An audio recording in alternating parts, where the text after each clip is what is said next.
Welcome to Early Intervention Part C Services for Children in the Child Welfare System. My name is Nikki Kovan, and I'm going to be talking to you today about the need for early intervention, for making referrals to early intervention for children in the child welfare system. So first we're going to talk about why early intervention is important for children in the child welfare system. And we'll talk about the science of early brain development, the importance of early experience for children developing to their fullest potential, the impact of trauma on development, and how it can cause a wide variety of developmental delays, the role of developmental delays then in further maltreatment and placement disruptions. And then we'll talk a little bit more specifically about what is early intervention and what are the kinds of services that are available, who is early intervention for, and then we will get to how you make a referral through the SSIS. So first, you're going to actually watch a series of 4 videos in the next 4 slides. And the first, they'll kind of tell this core story of development. So how early experiences build brain architecture, the types of interactions that are necessary for healthy brain development. Scientists are calling that serve and return. And the role of stress in brain development. So you'll hear Dr. Gunnar talk about toxic stress, which has been sort of hot in the press lately, so you may have heard of, but she'll explain what it is and how it disrupts healthy development. Obviously, toxic stress are the kinds of stressors that many children, all children really, who have experienced maltreatment and neglect have experienced. And then finally, there'll be a video about the cost-benefit analysis and the evidence that intervening early really not only saves society money, which can be a convincing argument, but more importantly, of course, it saves children a wide variety of challenges that they'll face later as a result of their maltreatment and neglect. We know that children who experience trauma early in life have problems well into adulthood, not only with respect to their well-being, but also their health.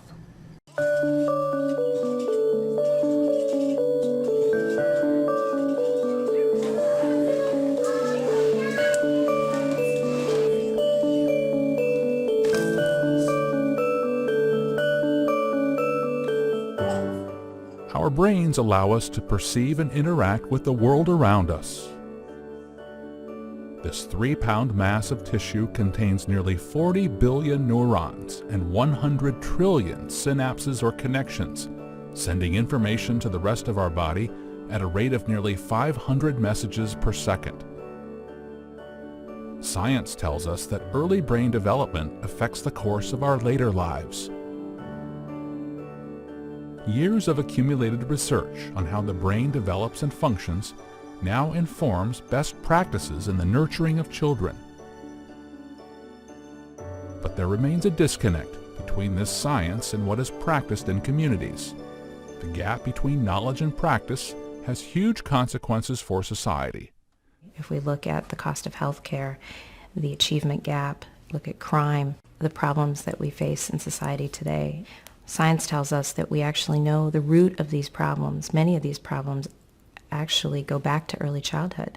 I get a lot of referrals from school for behavioral problems. A lot of times teachers refer kids due to acting out behaviors, attentional problems, learning problems. Although we call them school-related behaviors, lots of times they've developed years and years before. They just start showing when children enter school. We all know that some children get to school much more capable of learning than others, and that how they arrive at school will influence how they do for the rest of their academic careers. So one way to think about the development of brain architecture in early childhood is it's a lot like building a house.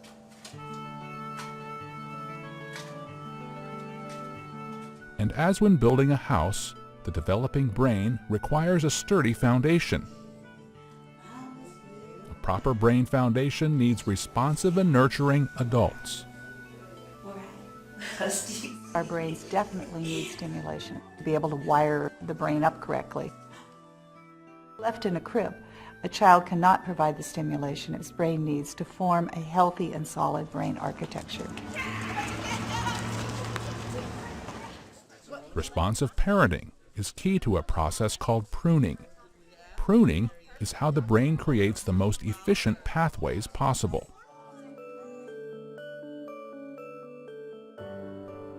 During the first year of life, there are periods of growth where nearly 700 synapses are formed a second, creating connections for language, hearing, vision, and movement. However, not all these connections are needed or are efficient. Pruning back the pathways that are rarely used allows the brain to send signals more quickly. These pathways are the foundation for later learning, forming our brain architecture. Babies' brains grow by building themselves from the bottom up. So you're sculpting the brain by the information that the brain is processing. By the age of 2, our brains have already made some giant developmental leaps. Regions of the brain that control vision and hearing have already developed. Areas that handle language and communication skills, which are heavily dependent upon interaction with adults, are rapidly developing. And the part of our brain that deals with higher order reasoning and cognitive functions is at its crucial beginning phase of development. Sadly, many children do not receive the attention they need to form healthy brain architecture. By age 2, we can already predict third grade reading scores. So many of the things that we think are happening later in life are actually have their beginnings in early childhood, in infancy. The ability to predict third grade reading skills at age 2 has to do with understanding brain architecture. The part of the brain that controls language and communication has its largest growth spurt during a child's first 4 years. Without a responsive adult at this age, the pruning process begins to disconnect underused pathways. This leads to language and reading difficulties later. The brain doesn't work in pieces. It works as a coherent whole. So if the foundation isn't set well, it sends poor information to those higher centers. And what starts looking like a problem in this part of the brain ends up being a problem in attention regulation and in higher order cognition. So brain architecture is not set by 2 years of age. There's still a lot happening. But what happens early influences what happens later. Skill begets skill. Research shows that children who have had positive adult interaction, adequate nutrition, and minimal exposure to stress arrive at school better able to learn than those who have grown up with those factors.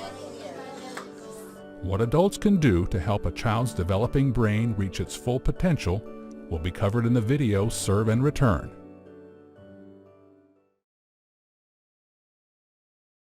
More and more of our children are growing up under conditions where their brain architecture is threatened by the experiences they are having or the experiences that they are not getting. The first 4 years of a child's life are crucial to her later development. It's during those years that the brain has its largest period of growth in the areas of hearing, vision, language, and communication. However, many children are not getting the basic care required to support this phase of their development. Especially in these times, parents get busy. It's easy to plop a child in front of a television set. Parents need to be very aware that engagement is one of the most important things that they can do for their child.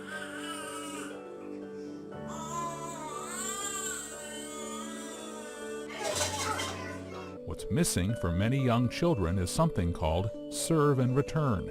Would you like the smell too? Serve and Return describes the fundamental adult-child interactions which help a baby reach her full potential.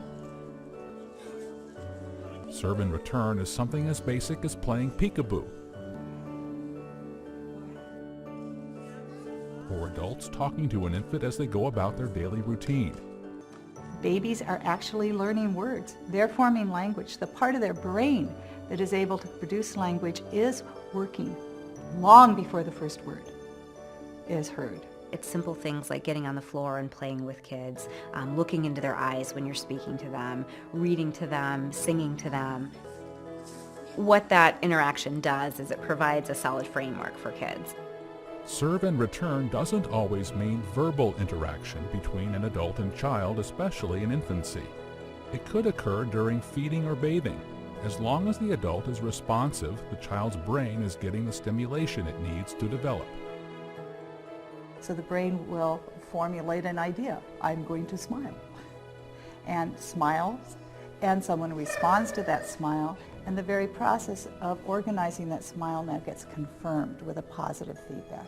And that confirms those neurons. It says, oh, you sent a good signal. This is a pathway we're going to keep.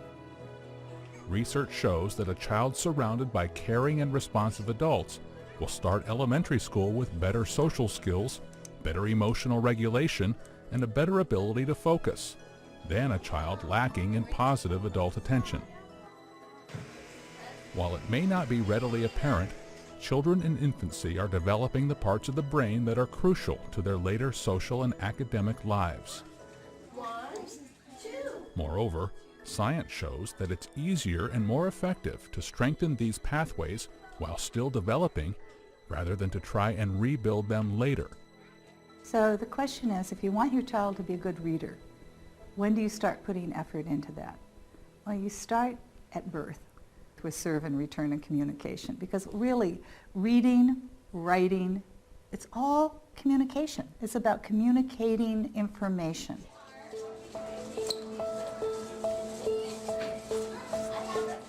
A lack of serve and return is one of the causes of the education gap seen in society today.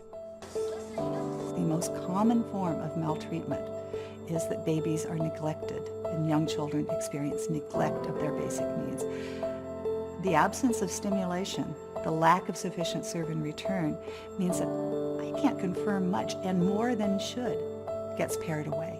Without healthy brain architecture, children are at risk of falling behind and never catching up. Asking elementary schools to fix problems that are rooted in infancy sets schools up to fail and is not the best way to use resources. It's imperative that communities come together to provide at-risk families with the educational and financial support that can make a difference in the lives of infants and preschoolers. Strong communities create strong brain architecture. I often talk to parents about building scaffolding for their children as they develop. And when we build scaffolding, it's not just the family that's building it, but it's the entire neighborhood and the community. There are a lot of people in children's lives who help develop that healthy brain architecture by being a part of that serve and return, where the child's brain is being able to think about important and wonderful things.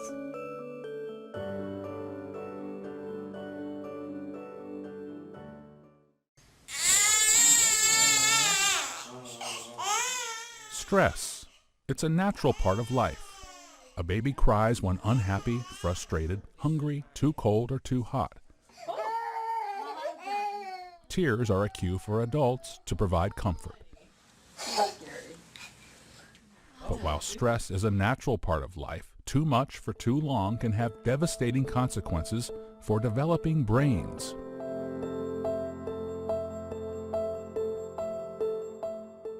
What we experience as stress is actually the product of a chemical reaction in our body.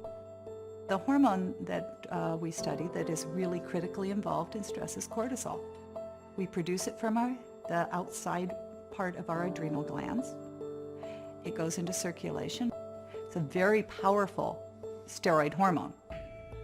Researchers have identified a spectrum of stress reactions that range from the positive stress of everyday life to traumatizing toxic stress that can negatively impact brain architecture. Positive stress is a necessary human function and helpful for brain development. These are situations that may activate the biology of stress, but it's activated for a brief amount of time. And part of what the brain is learning, what the child is learning, is I can do things to turn that off, or I can work with adults to make that go away. And I can gain confidence that, oh, I can be scared and I can still function. And that's positive stress. Tolerable stress is a reaction to severe but isolated circumstances. Tolerable stress are dangerous things. Being in a car accident, being very ill, losing a parent, which is very devastating and threatening to young children. But there are other people around to be able to help the child turn off that biology of stress so that it doesn't stay running too long.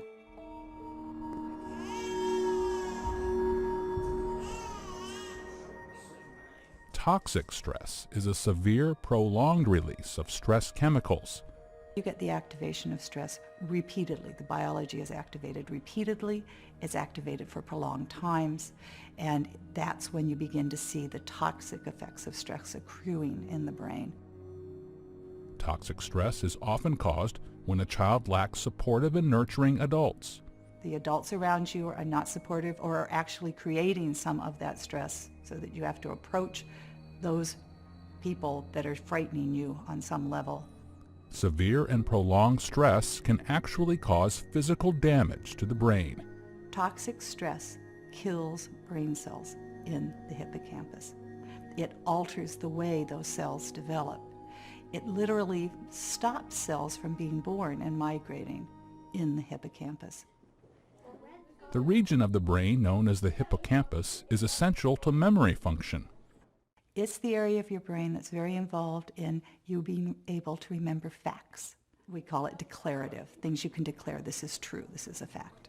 You need that part of your brain. The impact of toxic stress on the brain explains why some children have such a difficult time once they reach school. Toxic stress in children not only impairs brain function, but can have serious impacts on long-term health as well. One of the ways that we know or strongly suspect that what happens to you early in life affects your health later on is a study that's called the ACEs study, the Adverse Childhood Experiences Study. The study found that adverse childhood experiences, ACEs for short, which create toxic stress, were related to health issues like heart disease, hypertension, obesity, drug use, and alcohol abuse. They had all the health records on these individuals, and they had the individuals complete questionnaires about what they had experienced as children. Were they maltreated? Did they lose a parent? Was there a divorce? Were they exposed to violence in the home? Did they have an alcoholic parent? Lists of a number of things that could be considered adverse childhood experience. The results were stunning. When adults had between 5 or 6 adverse childhood experiences, they were twice as likely to have cardiovascular disease, abuse drugs or alcohol, or take some form of medication. And when individuals had 7 or 8 ACEs, they were over 3 times as likely to have one or more of those health problems. We know that children that are exposed to prolonged periods of stress, their cortisol levels are going to go up and they're going to stay up. And that increases the level of inflammatory markers.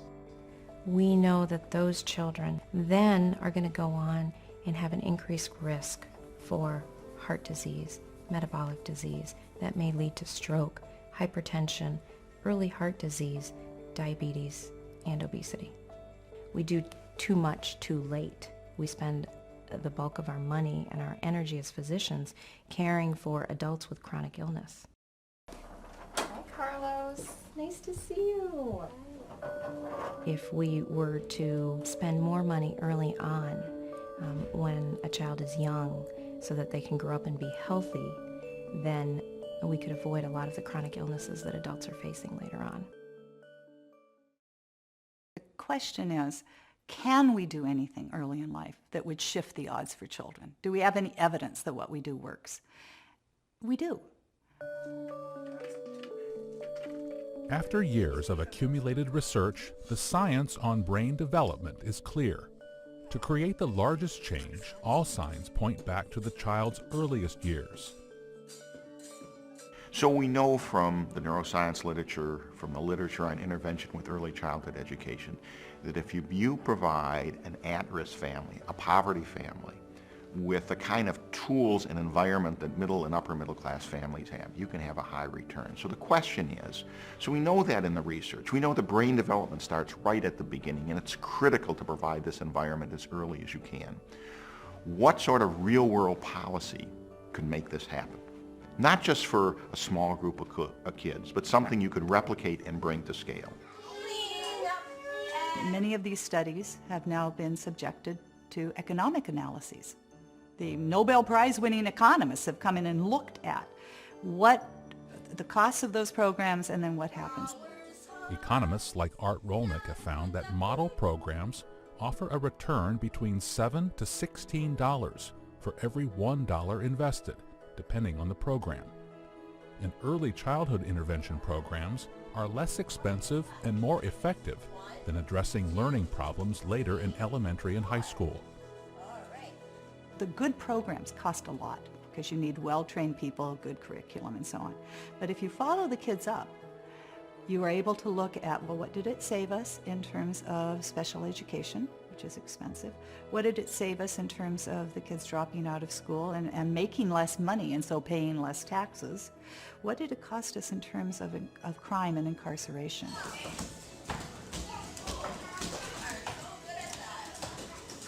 Infants provided with proper nutrition and nurture grow into self-sufficient adults.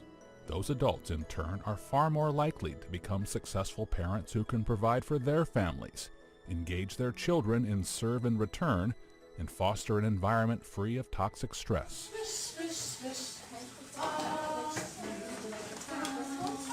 Early childhood education doesn't just benefit that child. So there's a community benefit for all our kids, or in a better education environment, and for society with much lower crime and much more successful workers. It's a challenge during these difficult economic times to look several generations ahead. However, it's over the long haul that early childhood programs accrue benefits. They're cost effective. We recoup that cost over many, many years, which is one of the challenges always. We are an immediate gratification society. But they're cost effective, and they tell us over and over, you either pay now or you're going to pay more later.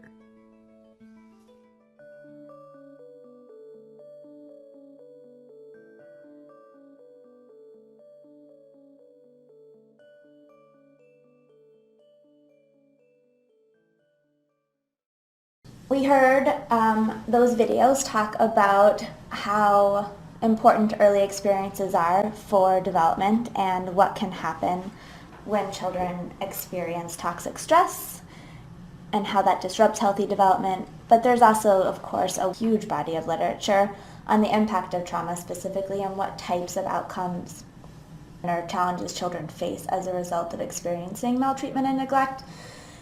And really the truth is that these children tend to have difficulties across all domains of development. Maybe not all at once, not all children across all domains, but they certainly can have challenges in their cognitive and language development.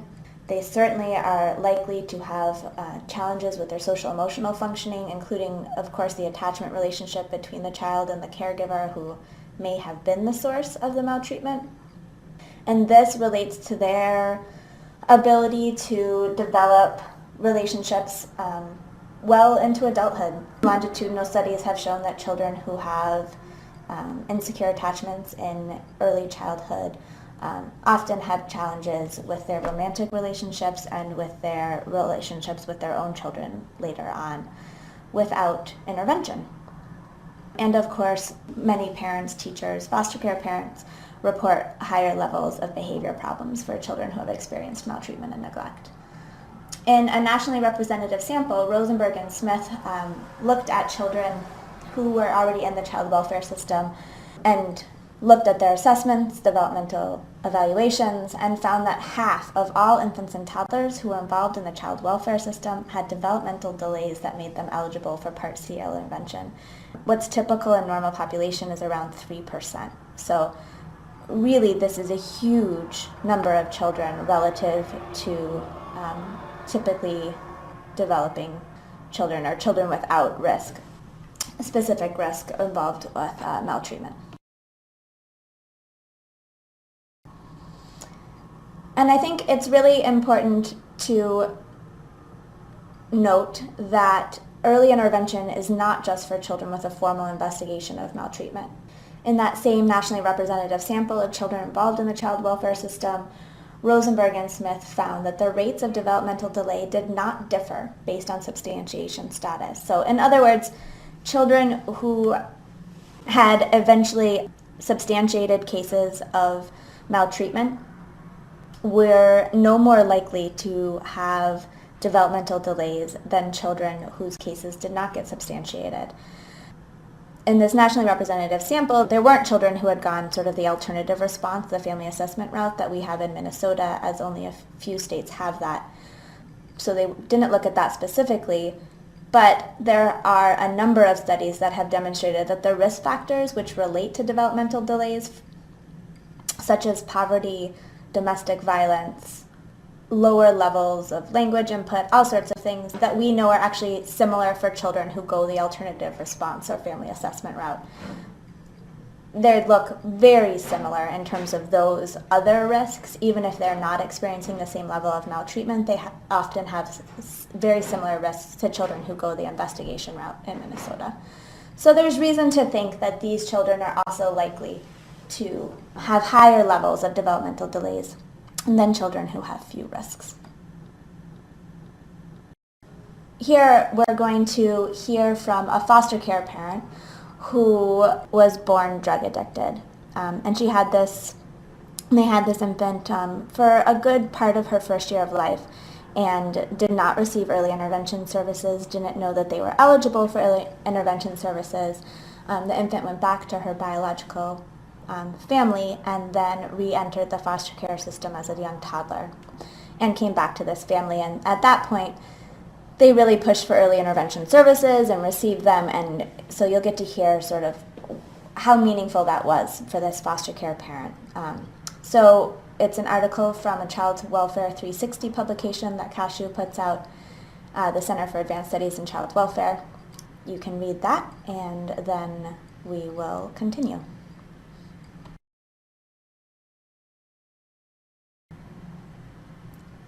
Another reason why we believe that best practice is to make referrals for children who enter the child welfare system to early intervention is because there's a pretty high likelihood, we don't know whether or not the disability or developmental delay is necessarily caused by the maltreatment or may make it more likely that the child will experience maltreatment, but a study has shown that children with disabilities are maltreated at 1.7 times the rate of children without disabilities. The study isn't necessarily clear, was the disability or developmental delay there prior to the maltreatment, or was it a result of the maltreatment? But there is some evidence that, in fact, children who have disabilities or significant developmental delays are more likely to be maltreated. Why would that happen? Well, it can be incredibly stressful. And for families who are already taxed and have limited resources, caring for a child with a disability or significant developmental delay can be really stressful, particularly when there's few other support systems in place.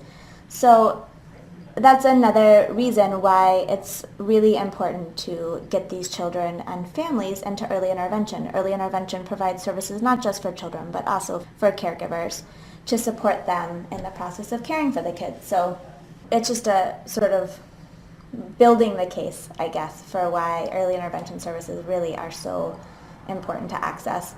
And we also know that children with increased behavior problems are more likely to experience a disruption in placement. So regardless of what the cause is, those children who enter foster care and have significant behavior problems or developmental delays are more likely to experience another disruption. And they are the kids who are probably least able or least resilient to manage another disruption in their placement. So I just want to kind of review. I read this story with my son, the Berenstain Bears and the Bad Habit, and I just thought it was such a the imagery of getting stuck in the rut, of the wheelbarrow getting stuck in the rut, really worked for helping me think about why really getting early intervention services as early as we possibly can for our kids is so, so important. So go ahead and listen. It's just a short clip. It's not the whole book, where Mother Bear is talking to Sister Bear about bad habits. What's a habit?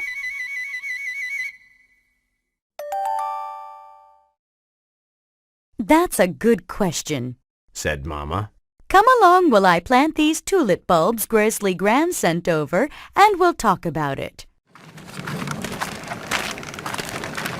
A habit, Mama said as she pushed the wheelbarrow along the well-worn path, is something you do so often you don't even have to think about it. Habits are a very important part of our lives, and most of them are good, like brushing your teeth and combing your fur when you get up in the morning and looking both ways before you cross a road. But some habits aren't so good. Like nail biting? asked Sister. You would like to have your nice nails grow back, wouldn't you? Was Mama's answer. Oh yes, said Sister. but I keep forgetting. Why is it so hard to remember?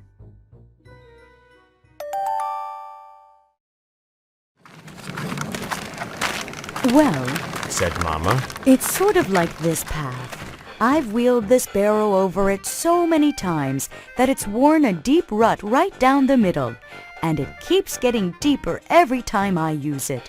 Why, it's so deep now that I can't get out of it without a little help.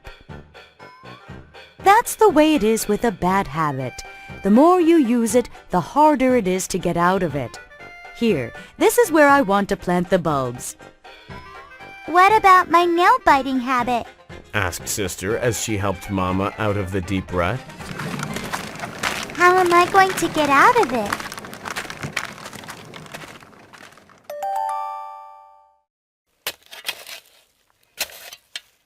You just need a little help, that's all, said Mama. Let's plant Gran's tulips while I think about it, and later I'll talk to your papa. He may have some ideas. I could read the riot act to her, suggested Papa. You know, nail biting is an outrageous, disgraceful habit, and if you don't stop it immediately... Dear me, no, said Mama. Nail biting is a kind of nervous habit, and shouting and threatening will just make her more nervous. I suppose so, said Papa thoughtfully. Perhaps some sort of reward would help. A bit of money. Let's say a dime for every day she doesn't bite her nails. Before Mama could answer, Sister Bear, who had been nervously nibbling in the next room, popped in and said, A dime? 10 whole cents every day just for not biting my nails? That's right, said Papa, until the habit's broken. I'll never nibble again, she said as she thought of all those lovely dimes she was going to get. But the way it turned out, she didn't get a single dime. All she got was discouraged. A day is a long time, and habits are powerful, especially bad habits. Even with the promise of a dime, Sister couldn't remember not to nibble. Mama and Papa got discouraged too.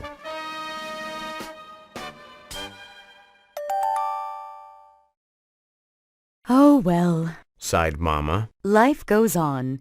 I must call Gran and thank her for the tulip bulbs. Oh, you're very welcome, my dear, said Gran when Mama called. And how is everything at your house? Is that so? You know, I was a nail biter when I was a cub, and my mama helped me to stop. What have you tried so far? Well, I think you're on the right track with the dime, but instead of a dime, and instead of giving it to her at the end of the day...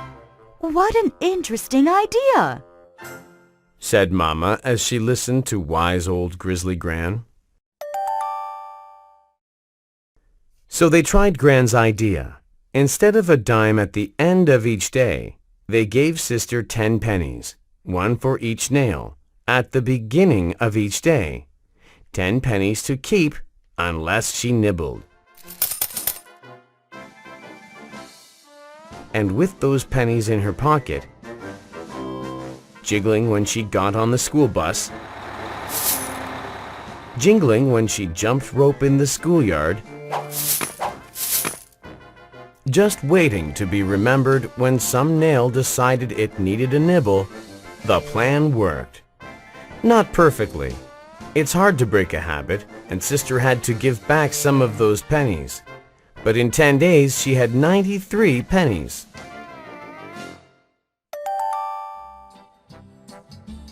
But even better, she had 10 fine fingernails. Great for picking things up, tuning the TV, and scratching itches. And the next time she played jacks, she got all the way to tensies. "Phew," said Papa Bear. "I'm glad that's over." Yes, indeed, agreed Mama, breathing a great sigh of relief. That's when Brother Bear looked at his fingernails and piped up. "You know, I think I might start biting my nails. I could use the money."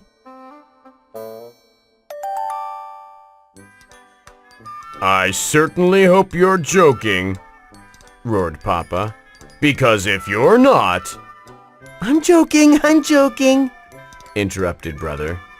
And he was, sort of. So, as you just heard, developmental delays are a little like bad habits. The longer we let kids go down this path of atypical development, the harder it is to get them back on track. So really getting them those services early is helping them prevent a wide array of other challenges that they'll experience as a result of their potential developmental delays. These early intervention services really may decrease the risk of placement disruptions by reducing the stress associated with caring for children with developmental delays. You heard that, I think, also in the story from the foster care mom and her perspective of how powerful those early intervention services were, not just for her child, for the foster care child, but for her and her husband to feel supported in caring for the child.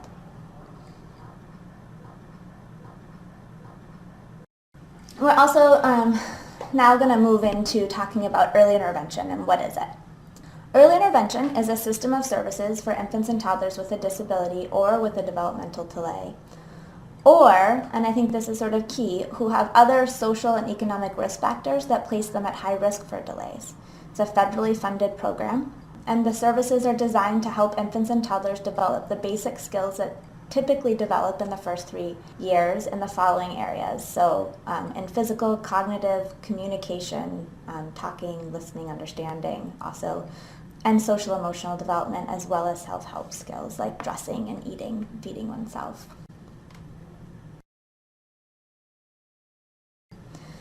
Why is early intervention sometimes called Part C? Well, early intervention is available in every state and territory of the United States. It's authorized by law. It's part of an act called the Individuals with Disabilities Education Act. That act idea is actually called, the specific one that's related to birth to 3 is called Part C of this act. So that's why you sometimes hear early intervention referred to as Part C. Many of the early intervention services provided under IDEA Part C are available through other mechanisms as well, but for children who qualify for services through Part C, the services are paid for by the government.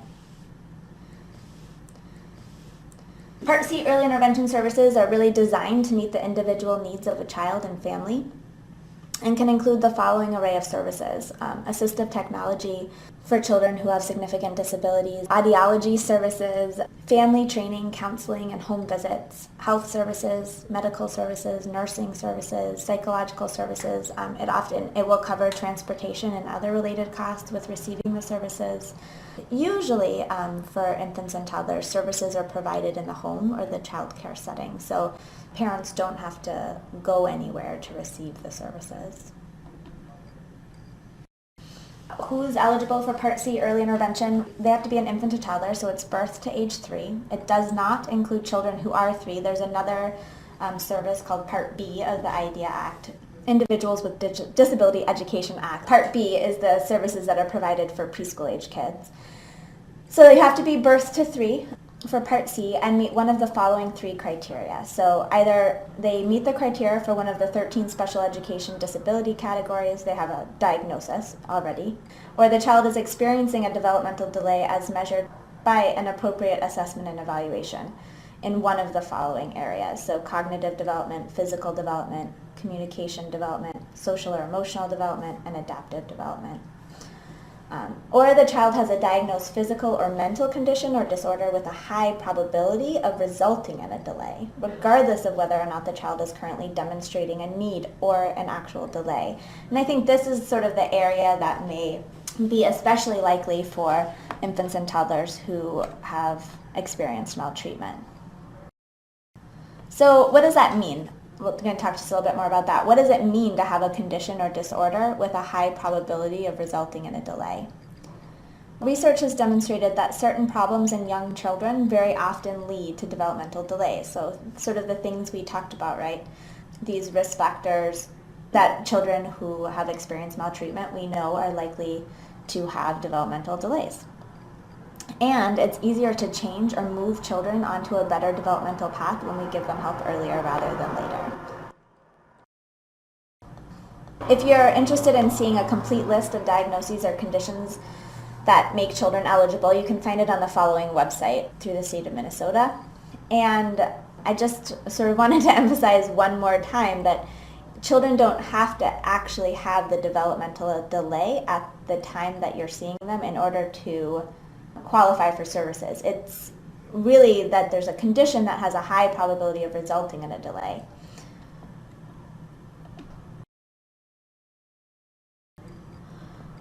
And then I just pulled out a few of the conditions that I thought were especially relevant for children involved in the child welfare system. There are a variety of these conditions that allow a child to be eligible under the high probability option. I just pulled out from the diagnostic classification 0 to 3 some that I thought were particularly relevant: anxiety disorders, depression, deprivation, maltreatment disorder, disorders of affect, feeding behavior disorders, post-traumatic stress disorder, grief disorder, regulation disorder, sleep behavior disorders. So a variety of things that, as you well know, children who have experienced maltreatment may be very likely to have either one or more of these specific challenges. And these are all conditions that, although they may not be demonstrating an actual delay at this point, these are the sort of conditions that fall under that high probability option.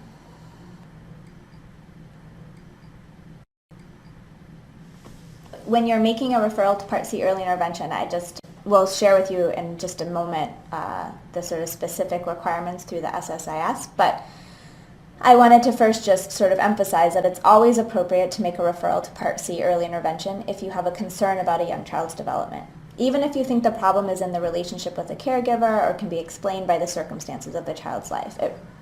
Even if you can explain it, even if there's a reason for it, or you think that removal from the caregiver or whatever may actually help the child, it's still a good idea to refer them to Part C early intervention. The referral really doesn't mean that they're going to get necessarily qualified for services. A referral just means that someone will come out and do an assessment and see if they're eligible for the services.